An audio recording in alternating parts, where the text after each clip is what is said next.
Welcome to Let Me Fix This. Enjoy the video. You start by confirming regulations and selecting the target frequency. This matters because element length and licensing depend on band. Next, measure and cut elements using the wavelength formula. 300 divided by frequency in megahertz gives meters. You then prepare the driven element and reflector from metal tubing, deburr the cuts, and tack weld or screw joints for conductivity. Once done, attach the end-female connector and secure the coax feed to the driven element so the radio sees a consistent path. You will now focus on impedance and mechanical support because these determine performance. First, route quality 50 ohms coax, avoiding sharp bends and securing it to the boom. Then implement the matching. Either build a gamma match or a 1/4 wavelength transformer to bring antenna impedance to 50 ohms. This minimizes reflected power.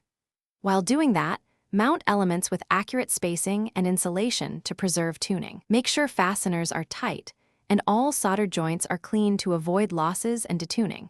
You finish by mounting the assembly on a non-conductive mast or properly grounded tower to preserve pattern and safety. Next, perform tests with an SWR meter and antenna analyzer.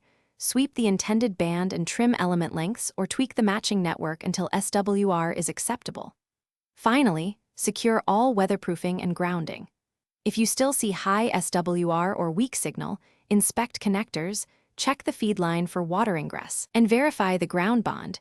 These common faults often explain poor performance. Thanks for watching. If you found this helpful, don't forget to like and subscribe.